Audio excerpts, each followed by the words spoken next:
Headlines. Andhra Pradesh రైతులను అగ్రస్థానంలో నిలుపుతామని ముఖ్యమంత్రి చంద్రబాబు నాయుడు అన్నారు. సీఎం చంద్రబాబు ఈడ్పుగల్లు రెవెన్యూ సదస్సులో పాల్గొన్న అనంతరం గంగూరులో ధాన్యం సేకరణను పరిశీలించారు. ఈ పర్యటనపై ట్విట్టర్ వేదికగా స్పందిస్తూ ఆసక్తికర వ్యాఖ్యలు చేశారు. ఈ సందర్భంగా సీఎం రాష్ట్రంలో ధాన్యం సేకరణ తీరును క్షేత్రస్థాయికి వెళ్లి పరిశీలించానని, కృష్ణా జిల్లా గంగూరు రైతులతో మాట్లాడి ధాన్యం సేకరణ విధానంపై వారి అభిప్రాయాలు తెలుసుకున్నానని చెప్పారు. అక్కడి నుంచి మొత్తం పంట పడిపోయింది, దెబ్బతినే పరిస్థితికి వచ్చారు. రెండోది కూడా మీరు చూస్తే ఈరోజు ఒక రైతు అబ్జర్వేషన్, స్టాండింగ్ క్రాప్ ఉంటే మెషిన్ హార్వెస్ట్ పెరుగుతూ ఉంది, పంట పడిపోతే దిగుబడి తగ్గుతూ ఉంది. అలాంటప్పుడు ఆ పంట కరెక్ట్గా ఉండే నిలబడుకునే పంట వేయడం ఒక యాంగిల్. రెండో యాంగిల్ పంట సీజన్లు వేయాలి. ఇప్పుడు నేను అందుకనే పట్టిసీమ ప్రాజెక్టు తీసుకొచ్చి కృష్ణా డెల్టాకు నీళ్ళు ఇచ్చాం. దానికి మెయిన్ పర్పస్ ఏంటంటే నీళ్లే రావడం లేదు, బాగా లేట్ అవుతుందని ఇచ్చాం. పట్టిసీమ నీళ్లు కూడా సీజన్లో బిగినింగ్లో దెర్ ఈజ్ ఎ ప్రాబ్లం. అక్కడ నీళ్లు రావాలి, గోదావరి జిల్లాలకు నీళ్లు ఇవ్వాలి, నార్మల్కి మళ్ళీ ఇక్కడ తీసుకురావాలి. అది ఒక వారం 10 రోజులు అవుతుంది. దీనికోసం ఇప్పుడు ఆలోచించింది ఏంటంటే పులిచేత పెట్టుకుని మేము మేలోనూ నీళ్ళు ఇచ్చి జూన్లోని వీళ్ళు నార్మల్ వేసుకోగలుగుతారా? జూన్లో వేసుకుంటే ఇంకా అర్లీగా వస్తుంది, సైక్లోన్ మీద పడకుండా పంటలు వచ్చే పరిస్థితి వస్తుంది. ఇవన్నీ కూడా రైతాంగంలో తరో డిబేట్ జరగాల్సిన అవసరం ఉంది, చర్చ జరగాల్సిన అవసరం ఉంది. రైతులందరినీ ఇన్వాల్వ్ చేస్తాం. 5-6 నెలలు ఇన్వాల్వ్ చేసి లాభసాటిగా ఏ పంటలు వేస్తే ఆదాయం వస్తుంది, ఏ విధంగా ఇవ్వాలి, మార్కెటింగ్ ఏ విధంగా ఇది ఇవ్వాలి. అదే మరిగా మళ్ళీ ఫార్వర్డ్ బ్యాక్వర్డ్ ఇంటిగ్రేషన్లో పంట వేసినప్పటి నుంచి హార్వెస్టింగ్ వరకు, మార్కెటింగ్ వరకు ఏం చేయాలి, ఎక్సర్సైజులు అన్నీ చేసి వ్యవసాయాన్ని ఏ విధంగా ఆదుకోవాలనో ఆదుకుంటాం. అదే మరిగా డ్రోన్స్ అన్నీ కూడా పెస్టిసైడ్స్కి ఎక్కడైతే చాలామంది ఇప్పుడు రైతులను అడిగాం, ఫోన్లు ఉన్నాయి, ఇప్పుడు ఒక యాప్ ఉంది. ఆ యాప్ తీసుకొని పొలంలోకి వెళ్ళి ఒక్కసారి పొలంలో చూసుకుంటే తెగులుందా లేదా చూడొచ్చు. రైతు ఇప్పుడు నాలెడ్జ్తో తెగులుందా లేదా చూస్తున్నాడు. అది ఉండొచ్చు, ఉండకపోవచ్చు. ఒకప్పుడు ఇంకా దారుణంగా ఉండేది. రైతు పెస్టిసైడ్ షాప్ ఏది చెప్పితే ఆ మందొచ్చి కొట్టేవాడు. గుంటూరు ఒక చిరునామా ఒకప్పుడు, ఏది కల్తీ మందులకి పెద్ద యుద్ధమే చేశాడు నేను అప్పుడు సమైక్య ఆంధ్రప్రదేశ్లో, అక్కడ కంట్రోల్ చేయడానికి. ఇప్పుడు కంట్రోల్ అయ్యింది. ఇప్పుడు నెక్స్ట్ స్టెప్ ఏంటంటే ప్రిసిషన్ అగ్రికల్చర్లో సెల్ ఫోన్ ద్వారా నువ్వు ఐడెంటిఫై చేస్తే డ్రోన్ పంపించి ఎక్కడ తెగులుంటే. గత ప్రభుత్వంలో భూదాన్ భూములను అక్రమంగా ప్రైవేట్ వ్యక్తులకు విక్రయించారని సీఎం రేవంత్ రెడ్డి ఆరోపించారు. కేంద్ర మంత్రి కిషన్ రెడ్డి ఫిర్యాదు చేసినా పట్టించుకోలేదని మండిపడ్డారు. అసెంబ్లీలో సీఎం మాట్లాడుతూ మాజీ సీఎం కేసీఆర్ పై తీవ్ర విమర్శలు చేశారు. రాష్ట్రంలో భద్రంగా ఉండాల్సిన ప్రజల భూముల సమాచారాన్ని కేసీఆర్ ఆర్థిక నేరాలకు, స్వర్గధామంగా ఉండే దేశాలకు పంపించారన్నారు. భూభారతిపై సభలో చర్చ జరిగితే గత బీఆర్ఎస్ సర్కార్ భూదోపిడీ బయటపడుతుందనే సభలో అనవసరమైన రచ్చకు తెరలేపారని ఆగ్రహం వ్యక్తం చేశారు. చేసుకోవడానికి లేదా భవిష్యత్తులో రిజిస్ట్రేషన్లు చేసుకోవాలంటే కూడా అది రోజులు పట్టొచ్చు, నెలలు కూడా పట్టొచ్చు. అధ్యక్ష, వీళ్ళు ఎన్ని రకాల అధ్యక్ష రిజిస్ట్రేషన్స్ అనేటివి డే టైంలో జరుగుతాయి. అధ్యక్ష, మనం స్లాట్ బుక్ చేసుకుంటాం నార్మల్గా 10 to 5 or 6, 7 ఒకవేళ అయితే 7, 8 o'clock రిజిస్ట్రేషన్లు అవుతాయి. రాత్రి 9 గంటల నుంచి ఉదయం 6 గంటల వరకు కూడా రిజిస్ట్రేషన్లు జరిగిన డాక్యుమెంట్లు ఉన్నాయి. అధ్యక్ష, అర్ధరాత్రి పూట ఏ ప్రభుత్వ అధికారి డాక్యుమెంట్లు రిజిస్ట్రేషన్ చేసిండు? అర్ధరాత్రి డాక్యుమెంట్లు రిజిస్ట్రేషన్ చేసే వ్యవస్థ మన రాష్ట్రంలో ఉందా? ఏ చట్టం ప్రకారం అర్ధరాత్రి పూట డాక్యుమెంట్లు ఎగ్జిక్యూట్ అయినాయో ఇవాళ మనం విచారణ చేయాల్సిన అవసరం లేదా? అధ్యక్ష, ఎందుకు ఈ రోజు వాళ్ళు అక్కడ నించోని, ఎందుకు ఈ రోజు చర్చ జరగకుండా భూభారతి 2024 మీద చర్చనే జరగొద్దు, ససేమిరా ముఖ్యమంత్రి గారు ఒకవేళ మాట్లాడితే ఈ బండారం బయటపడుతుంది, ఎట్లయినా అడ్డుకోవాలి అని ఎన్ని రకాల ప్రయత్నాలు చేసిండు మీరు చూసిరు కదా అధ్యక్ష. అధ్యక్ష, ధరణి వెబ్సైట్ వచ్చిన తర్వాత కొన్ని డాక్యుమెంట్లు నేను చెప్పదలుచుకున్నా. అధ్యక్ష, మిత్రుడు మహేష్ రెడ్డి గారు కూడా ఉన్నారు, వారు కూడా వినాలి.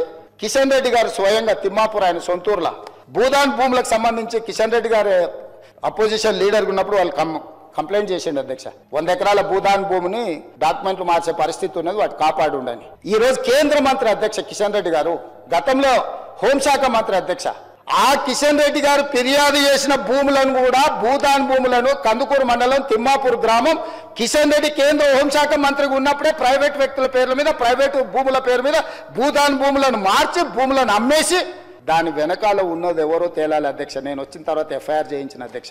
100 ఎకరాల భూదాన్ భూములకు సంబంధించి కిషన్ రెడ్డి గారు ఫిర్యాదు చేస్తే కిషన్ రెడ్డి గారి ఫిర్యాదును కూడా లెక్క చేయకుండా భూములను ప్రైవేట్ వ్యక్తుల పేరు మీదకి మార్చేసింది అధ్యక్ష. నేను వచ్చినెంబడే నేను కేసు కట్టించిన అధ్యక్ష.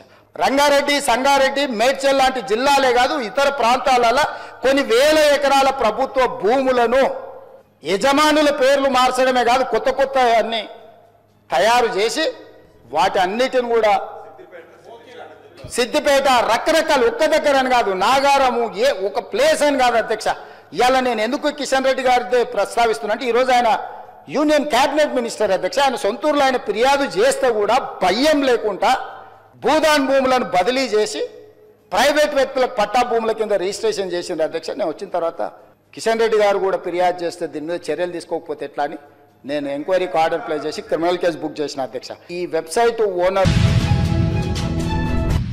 బీఆర్ఎస్ నాయకులు నిజంగా తప్పు చేయకుంటే ఎందుకు భయపడుతున్నారని కాంగ్రెస్ ఎమ్మెల్సీ బల్మూరి వెంకట్ అన్నారు. మీడియాతో బీఆర్ఎస్ నేత హరీష్ రావు చేసిన వ్యాఖ్యలకు స్పందించిన ఆయన ట్విట్టర్ వేదికగా వీడియో విడుదల చేశారు. ఆయన మాట్లాడుతూ హైదరాబాద్ బ్రాండ్ ఇమేజ్ పెంచడానికి ఫార్ములా ఈ రేస్ తీసుకొచ్చామని హరీష్ రావు అంటున్నారని, కానీ ప్రొసీజర్ ప్రకారం వెళ్తే ఎలాంటి ఇబ్బంది ఉండేది కాదని అక్రమాలకు పాల్పడుతూ ప్రొసీజర్ ఫాలో కాలేదు కాబట్టే అసెంబ్లీలో చర్చ పెట్టనున్నారని తెలిపారు. నియమ నిబంధనలు పాటించలేదంటేనే అందులో అవకతవకలు జరిగినట్టు స్పష్టంగా అర్థమవుతోందని అన్నారు.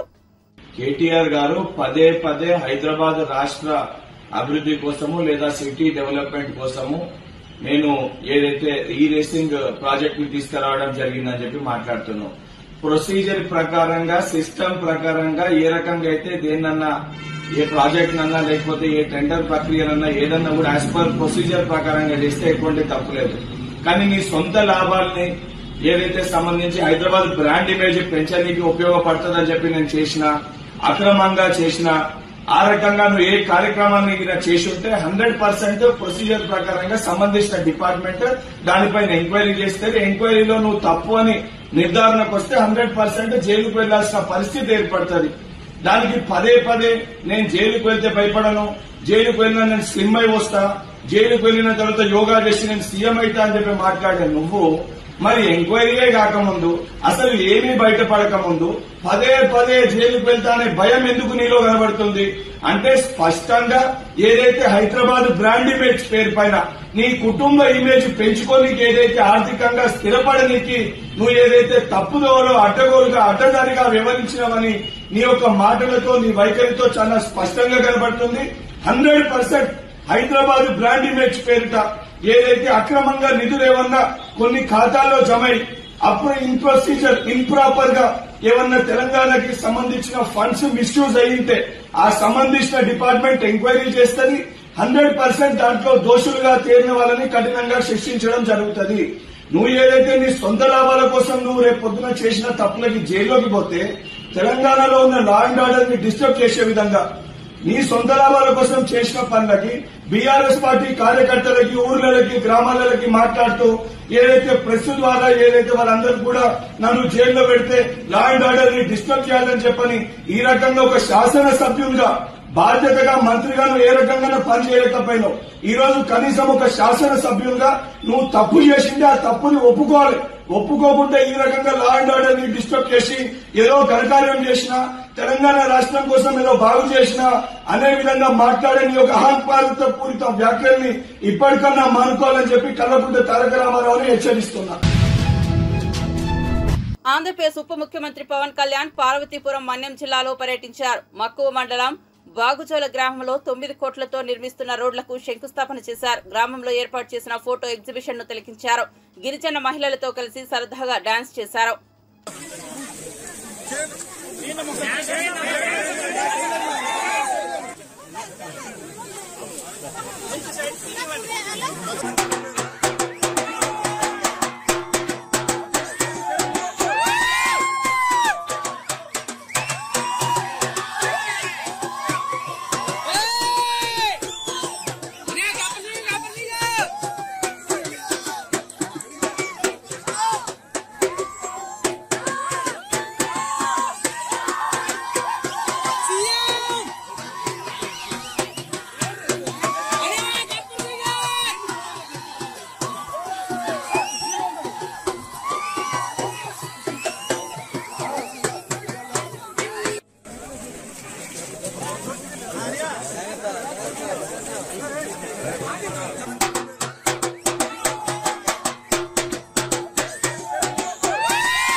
గాంధీపై నేరస్తుడు అనే ముద్ర వేసేందుకు ప్రయత్నిస్తున్న బీజేపీ విధానాలను తీవ్రంగా ఖండిస్తున్నట్లు మంత్రి పొన్నం ప్రభాకర్ ప్రకటించారు. శాసనమండలి మీడియా పాయింట్ వద్ద ఆయన మాట్లాడారు.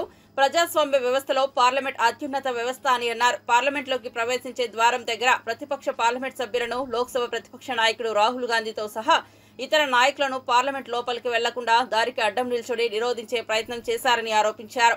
వారిని పక్కకు జరుపుకుంటూ పార్లమెంట్ లోపలికి వెళ్లే సందర్భంలో పక్కనున్న పార్లమెంట్ సభ్యుడు కూడా తర్వాత కింద పడి చిన్న దెబ్బ తాకితే దానిపైన బీజేపీ కుట్రపూరితంగా వ్యవహరిస్తోంది. రాహుల్ గాంధీ క్యారెక్టర్ దెబ్బతీసే విధంగా వ్యవహరిస్తోందని మండిపడ్డారు. देश में पार्लियामेंट एक लोकतांत्रिक का बड़ा एक प्रदेश ऐसा है, किसी मसले को भी चर्चा कर सकते। वहां कल जो अमित शाह जी ने अंबेडकर को अवमान किया उस ऊपर चर्चा करने के लिए राहुल गांधी जब पार्लियामेंट जा रहे एज ए अपोजिशन लीडर, उसको पार्लियामेंट का दरवाजे के पास रोका गया तो उन्हें अंदर जाने की कोशिश में अगर कोई नीचे गिर गए तो होंगे गिर गए। राहुल गांधी भी यह बात माना है, मगर उनको बीजेपी षड्यंत्र करके उसके ऊपर अटेम्प्ट मर्डर केस लगाना है, बहुत बड़ी गलत बात है। हम तेलंगाना प्रदेश कांग्रेस की तरफ से उस बहुत खंडन करते हुए हम सरकार को ये डिमांड करते हैं जो केस तुरंत विड्रा कर लीजिए और जो अंबेडकर जी को अवमान किया है, देश की कॉन्स्टिट्यूशन का निर्माता, राज्यांग निर्माता अंबेडकर जी को आपने ऐसा ही बोल दिया, तो उसके बारे में बीजेपी रिस्पॉन्ड करना है और अमित शाह को तुरंत मिनिस्ट्री से बरतरफ करना है, ये डिमांड करते हुए राहुल गांधी को तुरंत केस वापस लेके विड्रा करो। 2047 నాటికి వ్యవసాయ రంగంలో ప్రొఫెసర్ జయశంకర్ తెలంగాణ వ్యవసాయ విశ్వవిద్యాలయం ప్రపంచ స్థాయికి ఎదగాలని విశ్వవిద్యాలయం కులపతి తెలంగాణ రాష్ట్ర గవర్నర్ జిష్ణుదేవ్ వర్మ ఆకాంక్షించారు. భాగస్వాముల అందరితో సమన్వయం చేసుకుంటూ వ్యవసాయ, విద్య, పరిశోధన విస్తరణలో పురోగతి సాధించాలని పేర్కొన్నారు. రాజేంద్రనగర్ లో 2 రోజుల పాటు జరగనున్న వ్యవసాయ విశ్వవిద్యాలయం వజ్రోత్సవాలకు ఆయన ప్రత్యేక అతిథిగా హాజరయ్యారు. రంగారెడ్డి జిల్లా రాజేంద్రనగర్ లోని పీజేటీఏయు క్రీడా మైదానంలో కిసాన్ మేళా, వ్యవసాయ ప్రదర్శనలను ప్రారంభించారు. వివిధ స్టాళ్లను పరిశీలించారు. తర్వాత ఆడిటోరియంలో జరిగిన కార్యక్రమంలో పాల్గొన్నారు. వజ్రోత్సవాల మినియేచర్ పై ఫైలాన్ని రాష్ట్ర వ్యవసాయ, సహకార, చేనేత, జౌళి శాఖల మంత్రి Tummala Nageswara Rao, PJTAU vice chancellor Aldas జానహ్యతో కలిసి ప్రారంభించారు. కాన్సాన్ స్టేట్ యూనివర్సిటీ గుర్తింపు పత్రాలను అందజేశారు. Agricultural practices will be crucial in achieving this vision. By blending traditional wisdom with modern scientific approaches, the university can pioneer solutions for a food secure, sustainable future. It is imperative that PGTSAU aligns with pedagogy with futuristic requirements, emphasizing affordability, accessibility, and excellence in agricultural education.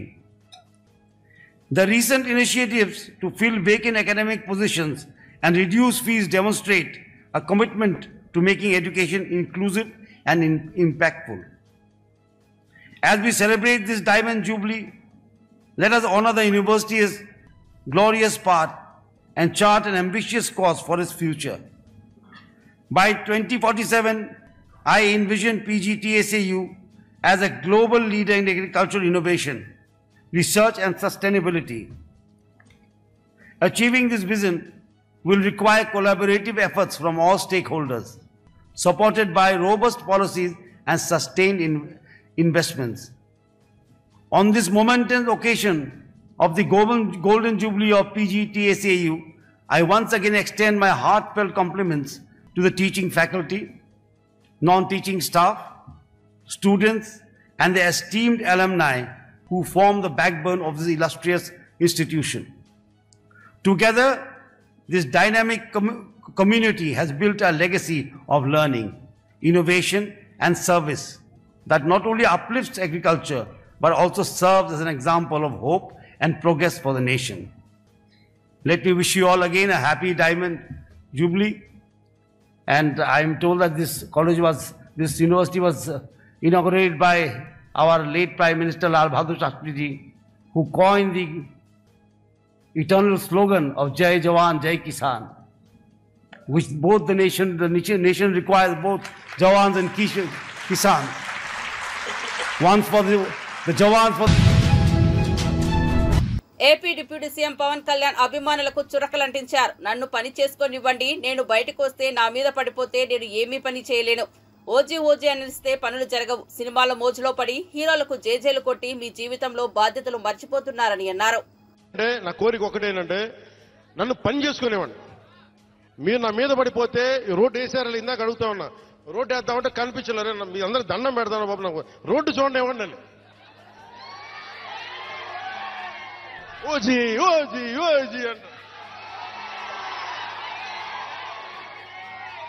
లేదంటే అన్న ఇదివరకు CM అయిన వాళ్ళు ఇంకా పోలా, deputy CM గారు సరిపోతాను, ఆనందించాను.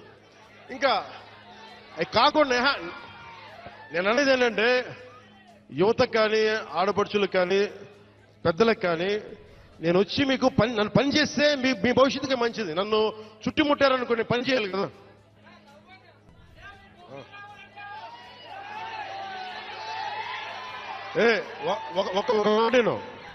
ఒక మాటేనండి.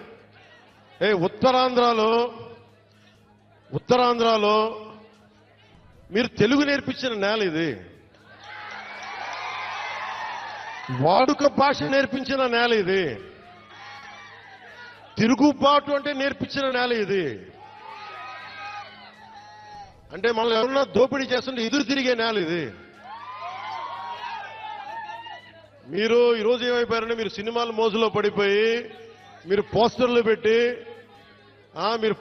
పెట్టి ఓజీ లేదంటే మిగతా హీరోలకి జైజీలు కొట్టి ఇవన్నీ కొట్టండి. కానీ మీరు కనుక మీ జీవిత బాధ్యత ముందుకెళ్ళారు. మీరు మాట్లాడితే అన్నా మీసం తిప్పు అంటారు. నేను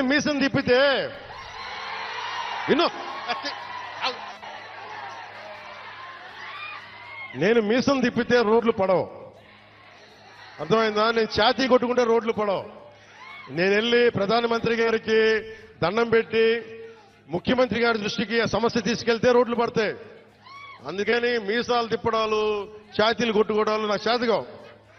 పని చేయడం తెలుసు, నాకు పని చేయనివన్నాను.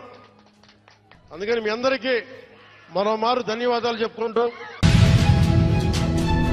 కేటీఆర్ చేసిన తప్పేంది? ప్రతిష్టాత్మకమైన ఫార్ములా ఈ రేస్ ను హైదరాబాద్ తీసుకొచ్చినందుక? గ్లోబల్ సిటీగా ఉన్న హైదరాబాద్ ను ఈవీ రంగంలో ఇన్వెస్ట్మెంట్స్ కి డెస్టినేషన్ గా మార్చాలనుకున్నందుక అని సీఎం రేవంత్ రెడ్డిని మాజీ మంత్రి తన్నీర్ హరీష్ రావు ప్రశ్నించారు. నువ్వు ఎన్ని కేసులు పెట్టినా కేటీఆర్ నీ వెంటపడటం మానరు, నీ బండారం బయట పెట్టడం ఆపరు అని స్పష్టం చేశారు. తెలంగాణ భవన్ లో ఏర్పాటు చేసిన మీడియా సమావేశంలో ఆయన మాట్లాడారు. రేవంత్ రెడ్డి అక్రమంగా బనాయించిన కేసును పరిశీలించిన హైకోర్టు కేటీఆర్ ను అరెస్ట్ చేయొద్దని ఉత్తర్వులు ఇవ్వడంపై హర్షం వ్యక్తం చేశారు. కేటీఆర్ తొలి అడుగులోనే నైతిక విజయం సాధించారన్నారు. ఓడగొట్టిండు, ఇంకేదో పెద్ద ఒలింపిక్స్ చేస్తాను డబ్బ కొడుతున్నాడు. ఇంకా దారుణం ఏంటంటే ఇవాళ ఆల్రెడీ ఆ సంస్థ లండన్లో కేసు వేసింది. ఇవాళ తెలంగాణ రాష్ట్ర ప్రభుత్వం అర్ధాంతరంగా ఇది రద్దు చేయడం వల్ల మాకు నష్టం జరిగింది అని లండన్లో కేసు వేసింది. ఆ కేసు కూడా మన భారతదేశ ప్రముఖ న్యాయవాది హరీష్ సాల్వేని లండన్లో కేసు వాదిస్తున్నాడు. రేపు అక్కడ వాళ్ళ కేసు గెలిస్తే రాష్ట్రానికి భారం, రాష్ట్రానికి నష్టం. రాష్ట్రం ఇమేజ్ పోయింది, బ్రాండ్ ఇమేజ్ పోయింది, పరువు పోయింది, ఆదాయం పోయింది. లండన్లో ఇప్పుడు రాష్ట్ర ప్రభుత్వం మీద కేసు నడుస్తున్నది. ఇవాళ మాట్లాడుతున్నారు కొందరు, ఇది ఒక కేటీఆర్ సంబంధించిన అంశం. ఇది కేటీఆర్కి ఒక్కరికి ఎందుకు సంబంధం? 4 కోట్ల తెలంగాణ ప్రజలకు సంబంధం కదా. 4 కోట్ల ప్రజలున్న తెలంగాణ రాష్ట్రం యొక్క ఇమేజ్ దెబ్బతిన్నది, హైదరాబాద్ ఇమేజ్ దెబ్బతిన్నది. ఈ రాష్ట్రానికి వచ్చే ఆదాయం తగ్గింది. ఈ రాష్ట్ర ప్రజలకు జీఎస్టీ రూపంలో రావాల్సిన డబ్బు రాకుండా పోయింది. ఇది దేశం ప్రతిష్ట దెబ్బతీసిన ఈ రాష్ట్రం యొక్క పరువు తీసే విధంగా రేవంత్ రెడ్డి గారి నిర్ణయాలు ఉన్నాయి. ఇవాళ రేవంత్ రెడ్డి గారు మాట్లాడినటువంటి పిచ్చి పిచ్చి నిర్ణయాలు, అంటే విజన్లెస్ చీఫ్ మినిస్టర్ ఒక రకంగా చెప్పాలంటే. This visionless chief minister ruined the Hyderabad brand and Telangana state image. ఈయన అన్ని తప్పులే, ఏది అప్పులు అని లేని అప్పులు చెప్పుడు, లేకదంటే హైడ్రా అని చెప్పి ఆయనతో రియల్ ఎస్టేట్ రంగాన్ని ఆగం చేసుడు, ఎల్ఎన్టీ సీఈఓని అరెస్ట్ చేయంటాడు. అంటే ఓ దాసనారాయణరావు గారు సినిమా తీసిండు పైసాబ్, ఎందుకంటే ఆ సినిమా పేరు పిచ్చోని చేతిలో రాయి. ఇవాళ అట్లా అయిపోయింది మన రాష్ట్ర పరిస్థితి. రేవంత్ రెడ్డి పాలనలో ఎప్పుడు ఎవరి మీద పడతాడో, ఎవరి మీద కేసులు పెడతాడో, ఏం చేస్తాడో తెలియనట్టు అయిపోయింది. శుక్రవారం వచ్చిందంటే ప్రజలు భయపడుతున్నారు.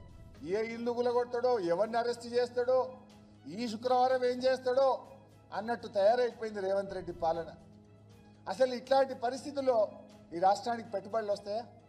10 ఏళ్ల బీఆర్ఎస్ పాలనలో తెలంగాణకు పెట్టుబడులలో స్వర్ణయుగం. అసలు ఐటీ ఎంత పెరిగింది, ఇండస్ట్రీ ఎంత పెరిగింది, ఎన్ని లక్షల ఉద్యోగాలు ప్రైవేట్ రంగంలో తెచ్చాం. ప్రపంచంతో, దేశంలోని ఇతర రాష్ట్రాలతో పోటీ పడి తెలంగాణను మణికొండ కాంగ్రెస్ నేత నార్సింగి మార్కెట్ కమిటీ డైరెక్టర్ వి బాలరెడ్డి హైడ్రా చర్యలపై తీవ్ర ఆగ్రహం వ్యక్తం చేశారు. హైడ్రా వచ్చి షాప్ కూల్చి వెళ్లిపోయిందని, షాప్ కోల్పోయిన మహిళ భవిష్యత్ బ్రతుకును ఎవరు సమర్థించాలని ప్రశ్నించారు. మణికొండ షేక్పేట ఏరియాలో ఎన్నో భవనాలు ఉండగా వాటిని కూడా కూల్చే ధైర్యం హైడ్రాకు ఉందా? అన్యాయంగా వ్యవహరిస్తున్నారని విమర్శించారు. అల్కాపూర్ మొత్తంలో ఏ బిల్డింగ్ కు కమర్షియల్ పర్మిషన్ ఉందో ఒక్కటి చూపని చెప్పండి. మీరు గవర్నమెంట్ గా మీరు ఇస్తారు, పర్మిషన్ లేకుంటది, ఓకే, వాళ్ళు ఇచ్చేది ఇది రెసిడెన్షియల్ పర్మిషన్ తీసుకుంటారు, కింద సెటిల్ వేసినారు, మీరు ట్యాక్స్ తీసుకోకండి. మీరు ట్యాక్స్ ఈ రోజు ఈ పరిస్థితి కనుక వాళ్ళకు ఆమెకు భర్త అనిపోయినాడు, షాప్ నడుపుకుంటుంది, వచ్చి ఈ రోజు వచ్చి హైడ్రా వచ్చింది ఒకటి వచ్చి తీసి వెళ్ళిపోతారా? స్టార్ట్ చేయ, ఇక్కడ కాదు మణికొండ వెళ్ళాం మొత్తం, లేదంటే షేక్పేట వెళ్ళాం పోయి అడుగులు కొట్టుకుందాం, ఏదో ఒక్కటి చూపించక్కడ, ఒక్క దగ్గర చూపించు. ఈవెన్ జూబ్లీస్ వెళ్దాం, ఒక 36 తప్ప ఎక్కడో ఒకసారి చూపించాలి. పిల్లలు హైడ్రా ఇక్కడ వరకు వచ్చిందా? వాళ్ళు ఈ 4 సెంటర్ వరకు వచ్చిందా? ఇక్కడ స్టార్ట్ చేసాం కదా, ఎక్కడో ఒకసారి స్టార్ట్ చేయాలి. మరి ఇక్కడ స్టార్ట్ చేసి కంటిన్యూ చేద్దాం. భయపడి వాళ్ళు ఎందుకు 4 ఇంచులు వెళ్ళిపోయారు? This is right? ఇది కరెక్టేనా? అంటే ఏం లేదండి ఇగో ఎవడో ఒక్కడు బ్లాక్మెయిల్ చేయాలి. ఇక్కడ మనందరూ తెలుసు ఎప్పుడు తప్పులు జరుగుతూనే ఉంటాయి. ఆ తప్పులు ఎందుకు జరుగుతాయండి? గవర్నమెంట్ వల్ల జరుగుతాయి. గవర్నమెంట్ నీవు ఇవ్వకపోతే ఎందుకు చేస్తారండి? వీళ్ళు ఎందుకు చేస్తారు? పర్మిషన్ చెప్పాలి, నువ్వు ఇది కట్టినావు, ఇది కమర్షియల్ పెట్టినావు, ఇప్పుడు కింద సెటిల్ వేయొద్దు అని చెప్పాలి. అప్పుడే లేదు వేసినాడు, మరి ట్యాక్స్ తీసుకుంటావు. నువ్వు ఎలక్ట్రిసిటీ నువ్వు ట్యాక్స్ దాన్ని కమర్షియల్ తీసుకొని లాస్ట్లో 5 ఏళ్ళ తర్వాత వచ్చి ఇప్పుడు పూల కొడతానంటే, తీసేస్తానంటే వాళ్ళు ఎక్కడే పోవాలి? వాళ్ళ ఎంప్లాయీస్ ఎక్కడ పోవాలి? ఆమె ఎక్కడ పోవాలి? మరి ఇంత అన్యాయం ఏంటండి అసలు? హైదరాబాద్ మణికొండలోని ఆల్కపురి కాలనీలో ఓ దొంగ చేసిన చేష్టలు అందరినీ షాక్ కు గురిచేస్తున్నాయి. ఆటోలో వచ్చి పూల కుండీలు, పాల ప్యాకెట్లు, పేపర్లు దొంగతనం చేసిన దృశ్యాలు సీసీటీవీ కెమెరాల్లో రికార్డయ్యాయి. ఈ షాకింగ్ దొంగతనం వీడియో సోషల్ మీడియాలో వైరల్ అవుతోంది. ఇలాంటి సంఘటనలు నగరంలో భద్రతపై ప్రశ్నలు తీసుకొస్తున్నాయి.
శ్రీకాకుళంలో సినీ నటి శ్రీలీల సందడి చేశారు. శ్రీకాకుళంలో నూతనంగా ఏర్పాటు చేసిన ఓ వస్త్ర దుకాణం ప్రారంభోత్సవానికి హాజరైన ఆమెను చూసేందుకు అభిమానులు అధిక సంఖ్యలో తరలివచ్చారు. దీంతో ఆ ప్రాంతమంతా సందడిగా మారింది. ఈ కార్యక్రమంలో మంత్రి కింజరపు అచ్చెన్నాయుడు, ఎమ్మెల్యే గొండు శంకర్ తదితరులు పాల్గొన్నారు.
శ్రీకాకుళం రావడం చాలా చాలా ఆనందంగా ఉంది. ఇంత వర్షాలు అందరూ ఓపిక వచ్చినందుకు మీ అందరికీ థ్యాంక్ యూ. అండ్ అలాగే ఫస్ట్ ఈ క్యాంపెయిన్ ఏదైతే గురుశంకర్ నాయుడు గారు మీరు ఫస్ట్ టైం యాక్చువల్లీ స్టేజ్ మీద మేము చెప్పాం కూడా, this is a no drugs campaign Andhra Pradesh నుంచి. It's a very good initiative. So ఎక్కడో నా చేత కూడా to be able to spread that message. Thank you so much అండి. అలాగే శ్రీకాకుళం ఫస్ట్ టైం రావడం జరిగింది. ఆ సినిమా రాబిన్ హుడ్ అని రిలీజ్ అవుతుందని నితిన్ గారు, తర్వాత రవితేజ గారు, అలాగే మిగతా అనౌన్స్మెంట్స్ నా సోషల్ మీడియా ద్వారా నేను చెప్తూ ఉంటాను.